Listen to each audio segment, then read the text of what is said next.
మొట్టమొదటిగా నేను ఈ ప్రెగ్నెన్సీ డయాబెటీస్ గురించి మాట్లాడతా. ప్రెగ్నెన్సీ డయాబెటీస్ అనేది ఏంటంటే గర్భవతుల్లో మధుమేహం ఉన్నట్లయితే దాన్ని ప్రెగ్నెన్సీ డయాబెటీస్ అంటాం.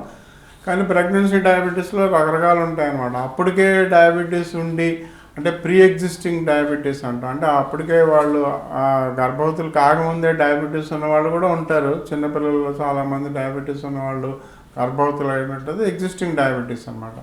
అలా కాకుండా కొంతమందికి జెస్టేషనల్ డయాబెటీస్ అంటాం. అంటే ఏంటంటే మొట్టమొదటిసారిగా వాళ్ళు అప్పుడే ప్రెగ్నెన్సీలోనే గర్భవతులుగా ఉన్నప్పుడే మనకి డయాబెటీస్ బయటపడినట్లయితే అది జెస్టేషనల్ డయాబెటీస్ అంటాం.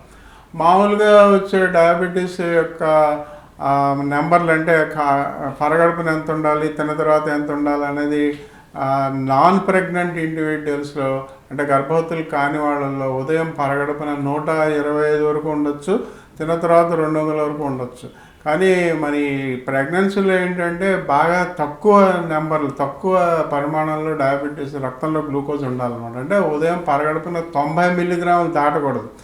ఈ రోజుల్లో మనకి డిప్సీ అని చెప్పి ఒక కొత్త ప్రామాణికంగా కొన్ని మార్గసూత్రాలు మన భారతదేశంలో వెలువరిస్తున్నారు. దాంట్లో 70-80 మిల్లీగ్రాములు దాటి ఉండకూడదని చెప్పబోతున్నారు. కానీ మామూలుగా మేమందరం ఏం చెప్తామంటే తినకముందు గర్భవతుల్లో డయాబెటీస్ రక్తంలో గ్లూకోజు 90 మిల్లీగ్రాములు దాటకూడదు. అలాగే తిన్న 2 గంటల తర్వాత మరి 140, మామూలుగా అయితే నాన్ ప్రెగ్నెన్సీ ఇండివిజువల్స్లోనేమో 200 వరకు పర్వాలేదంటాం. కానీ వీళ్ళలో అయితే మాత్రం 140 అంటే 90-140 దాటి ఉండకూడదు.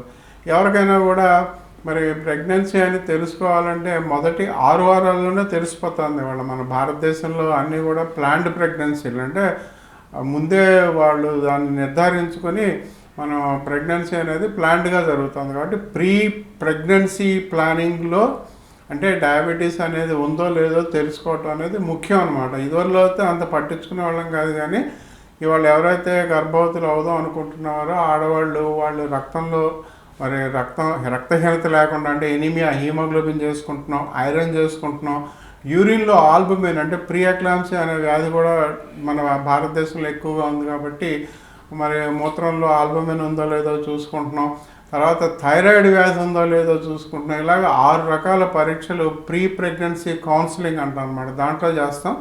దాంట్లో ఖచ్చితంగా రక్తంలో గ్లూకోజ్ కూడా చేసుకుంటాం. ఎవరికైతే రక్తంలో గ్లూకోజ్ ఉదయం 90 కన్నా ఎక్కువగా ఉండి మరి తిన్న తర్వాత 140 కన్నా ఎక్కువగా ఉంటే వాళ్ళు మరి డయాబెటీస్ వచ్చినట్లు. కాబట్టి వాళ్ళకి మరి ప్రెగ్నెన్సీ అవ్వటానికి ముందే అంటే గర్భవతులు కావడానికి ముందే ఇది కూడా నార్మల్ చేసుకుంటే 90 కన్నా పెరగకుండాను, 140 కన్నా పెరగకుండాను మరి ఆహార వ్యాయామం, ఎందుకంటే ఆ వయసులో వాళ్ళకి మందులు, ఇన్సులిన్ ఇంజక్షన్లు ఇవ్వక్కర్లేదు. కాబట్టి చిన్న వయసులో ఆహార వ్యాయామ నియమాలు పాటించి పరగడుపున 90 కన్నా తక్కువ ఉండేటట్టు, తిన్న తర్వాత 140 కన్నా తక్కువ ఉండేటట్టు చూసుకుని ఆ తర్వాతే మరి గర్భవతులు అవ్వడానికి ప్రయత్నిస్తాం. ప్రీ ప్రెగ్నెన్సీ కౌన్సిలింగ్ అనేది ఈ రోజుల్లో చాలా ముఖ్యం అయిపోయిందనమాట. అలాగే ఎవరైనా గర్భవతులు అయినట్లయితే 6వ వారానికల్లా తెలిసిపోతున్నాయి. ఇదివరలాగా 7వ వారం, 8వ వారం వరకు ప్రెగ్నెన్సీ ఉందో లేదో తెలియకుండా 6వ వారానికే మరి ప్రెగ్నెన్సీ గర్భవతులు అయ్యారో లేదా అనేది టెస్ట్లో తెలిసిపోతుంది. మళ్ళీ వెంటనే వాళ్ళకు కూడా అప్పుడు కూడా రక్తంలో రక్తహీనత ఉందో లేదో అనే హీమోగ్లోబిన్ చూసుకోవాలి, థైరాయిడ్ వచ్చిందో లేదో థైరాయిడ్ పరీక్ష చేసుకోవాలి, యూరిన్లో ఆల్బుమిన్, మూత్రంలో ఆల్బుమిన్ ఉందో లేదో చూసుకోవాలి. తర్వాత ఏమో ఇక డయాబెటీస్ గురించి కూడా తినకముందు తిన్న తర్వాత చేసుకోవాలన్నమాట.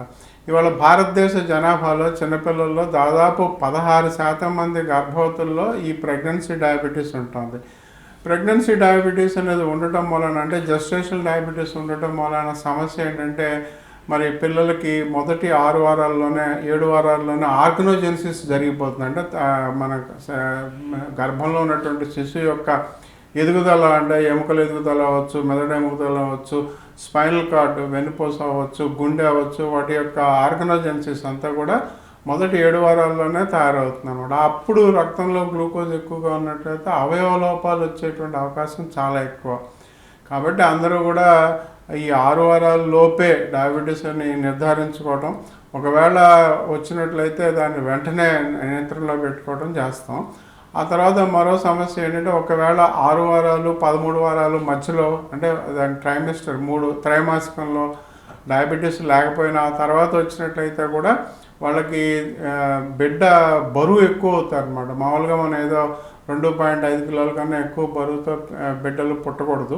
వాళ్ళు 3.5 కిలోల బరువు ఉండటం వలన మరి చివరి నెలల్లో అంటే 28 నెలలు దాటిన తర్వాత 30, 32, 34 వారాల్లో వాళ్ళకి మరి మన సిజేరియన్ లాంటి ఆపరేషన్ చేసి బిడ్డను తీసేయాల్సి ఉంటుంది. ఈ కొన్ని సమస్యలు కూడా రావచ్చు అనమాట ఈ బరువు ఎక్కువగా ఉన్నట్లయితే. ఇవన్నీ కూడా నివారించుకోవడానికి ప్రీ ప్రెగ్నెన్సీ కౌన్సిలింగ్, ఒకవేళ ఎర్లీ డయాగ్నోసిస్ మొదటి 6 వారాలు 7 వారాల్లోనే డయాబెటీస్ ఉందో లేదో తెలుసుకోవటం, ఇవన్నీ చేసుకోవటం అనేది చాలా ముఖ్యం. ఇవాళ భారతదేశంలో ఈ సమస్య కూడా బాగా ఎక్కువ అవుతుంది కాబట్టి ఇది తెలుసుకోవాలి.